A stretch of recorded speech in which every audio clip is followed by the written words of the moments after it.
ఆ నింద భరించడం నా వల్ల కావడం లేదు. అందుకే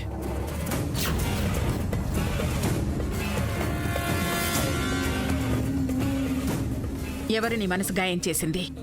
పేర్లు ఎందుకులేండి. పేరు చెప్తే నేను వాళ్ళకి వార్నింగ్ ఇస్తాను. అలాంటప్పుడు వాళ్ళకి నాకు పెద్ద తేడా ఏముంటుంది? బుద్ధి ఉన్న వాళ్ళకి బుద్ధి లేని వాళ్ళకి తేడా ఉండాలి కదా మేడం. మీరు నా పేరు చెప్పండి విరాట్ బాబు, పర్వాలేదు. మీకు బుద్ధుందో లేదో తర్వాత మాట్లాడుకుందాం. నేను బుద్ధి జ్ఞానం లేని వాళ్ళతో మాట్లాడదలుచుకోలేదు. నాకు బుద్ధున్నది కాబట్టి కాలేజీ బయటే మాట్లాడాను. మీరా గొడవని కాలేజీ లోపలికి మోసుకొచ్చినారు. అంటే నాకు బుద్ధి లేదంటావా? ఆ మాట నా నోటితో నేననను. విన్నరా మేడం? ఏంటిది భూమి? ఏం మాట్లాడుతున్నావు నువ్వు? అమ్మగారు, జరిగిందంతా ఇని నిజంగా నాను తప్పు చేశానని మీకు అనిపిస్తే విరాట్ బాబుని చెప్పుతో కొట్టమనండి. అంత మాట ఎందుకొచ్చింది? ఏం జరిగింది అసలు? మీరు కాలేజీలో ఎలాంటి గొడవలు చేయొద్దన్నారు. నా ఊరుకున్నాను అమ్మగారు.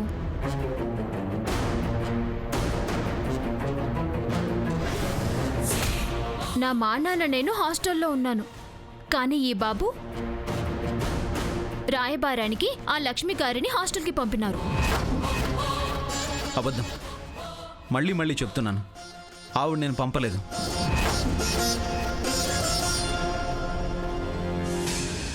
నీలాంటి మూర్ఖుల దగ్గరికి రాయబారానికి పంపాల్సిన కర్మ నాకేం లేదు.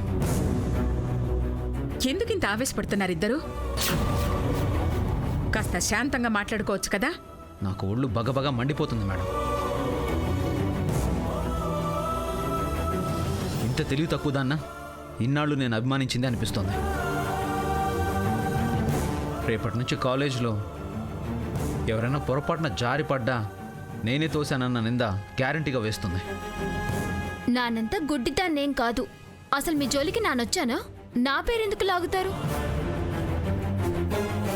లేకపోతే నాకు రిజైన్ చేయాల్సిన కర్మ ఏంటి?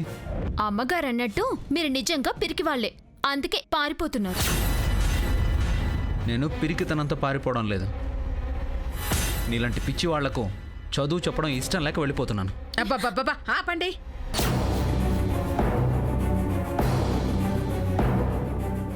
ఐఎమ్ సారీ మేడం, మీరున్నారని మర్చిపోయాను.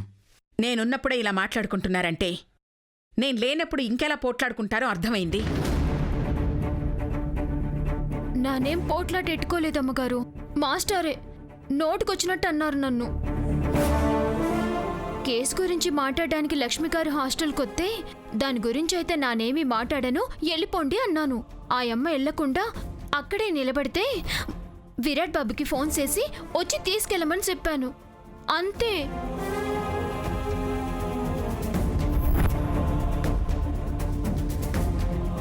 ఇందులో నా తప్పేమైనా ఉందా అమ్మగారు? మీరే చెప్పండి. ఆడ జరిగిన గొడవ ఏడుదాకా ఎందుకు మోసుకురావాలో అడగండి. ఎవరి తప్పుంటే వాళ్ళకింత గడ్డట్టండి. గడ్డి గిడ్డి అన్నా ఉంటే మొహం పచ్చడైపోతుంది. నోరిప్పితే చాలు పచ్చడి సెత్త అంటారేటి? నా వల్ల కాదు. ఈ మహాతల్లి నన్ను ప్రశాంతంగా పనిచేసుకునేవదు.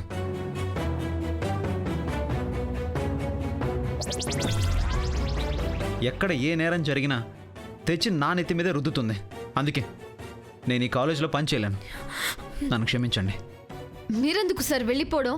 దీనికే టీసీ ఇచ్చి పంపిస్తారు. అవసరం లేదు.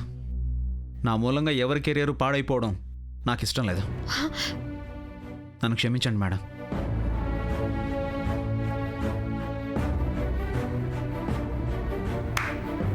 నువ్వే ఈ రాజ్యాన్ని ఏలుకో. విరాట్,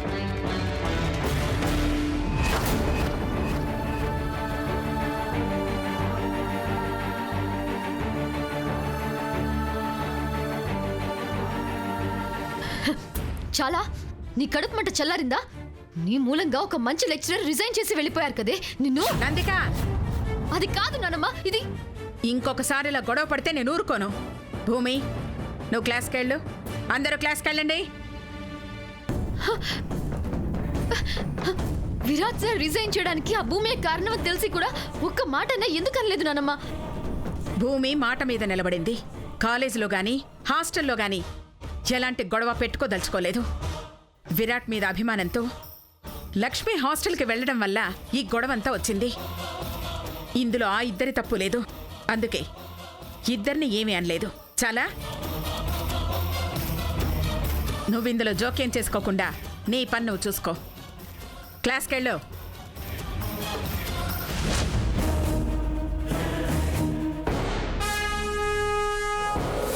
రే మొడపంది తీసుకోరా. ఆ విరాట్ రిజైన్ చేసేట తీసుకోరా. నోరు తీపి చేసుకోరా. పండగ చేసుకోండి. ఉట్టి చాక్లెటేనా గ్రాని? హా, కాకపోతే పార్టీ చేసుకోవడానికి పైసలు ఎక్కడి నాయనా? నువ్వు తెచ్చిన ఆ పాత నోట్ల పనికిరావు. కొత్త నోట్లు ఎవరన్నా అడుక్కుందామన్నా ఎవ్వరూ ఇచ్చేటట్లేరు. తినండి తినండి, అవే అన్నీ అనుకొని పండగ చేసుకోండి.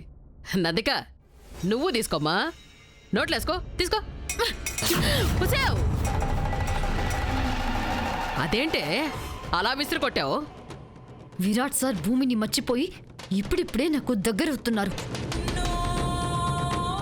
ఇలాంటి టైంలో ఆ భూమి అతన్ని పూర్తిగా డిస్టర్బ్ చేసి కాలేజ్ మానేసి వెళ్ళిపోయేలా చేసింది.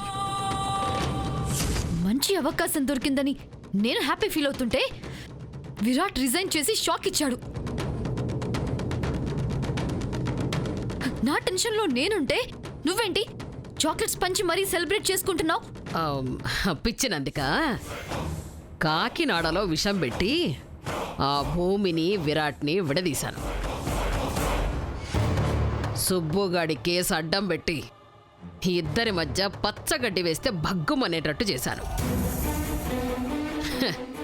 ఇప్పుడు ఆ దూరం పెరిగి పెరిగి పెరిగి ఆఖరికి దాని మొహం కూడా చూడటం ఇష్టం లేక రిజైన్ చేసి వెళ్ళిపోయాడు ఆ విరాట్. ఇది కూడా మన మంచిగా జరిగింది పిచ్చి తల్లి. నువ్వు విరాట్కి దగ్గరవ్వడానికి చాలా మంచి ఛాన్స్ దొరికింది తెలుసా?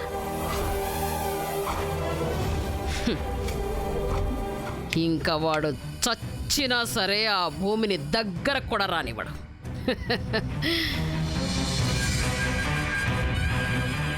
అదేంటి గ్రాని? సుబ్బుతో పాటు ఆ భూమిని విరాట్ గారిని లేపడమే కదా గ్రాని మన టార్గెట్.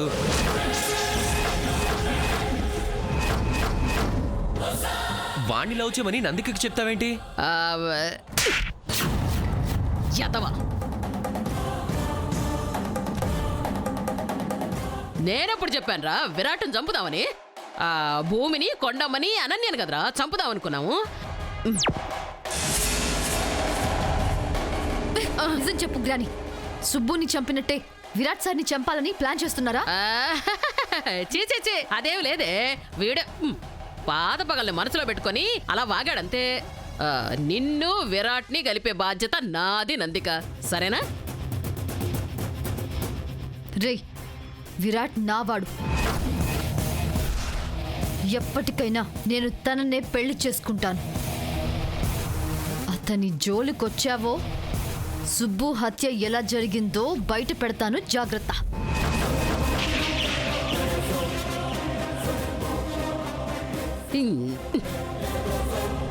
మధ్యలో ఈ ఫిట్టింగ్ ఏంటి గ్రాని? ఒరేయ్, దాని బొందరా బొంద. అది పిల్ల పిచ్చికరా, వదిలే. ఎప్పటికైనా ఆ విరాట్ గాడి మూలంగా మనకు ప్రమాదమే. ఇన్నాళ్ళు ఉద్యోగం ఉంది కనుక కాస్త బిజీగా ఉన్నాడు. ఇప్పుడు మానేశాడంటే ఖాళీగా ఉంటాడు. ఖాళీగా ఉంటే వాడి బుర్ర సుబ్బు హత్య గురించే ఆలోచిస్తూ ఉంటుంది. ఏ చిన్న క్లూ దొరికినా నిన్ను నన్నే కాదు, నా మనవరాలు నందికని కూడా జైలుకు పంపిస్తాడు.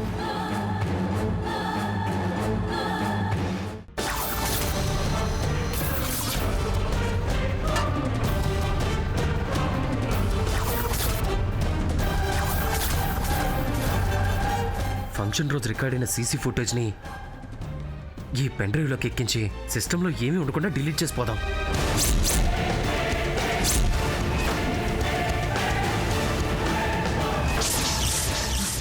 ఇదిగో, ఇది డమ్మీ గన్.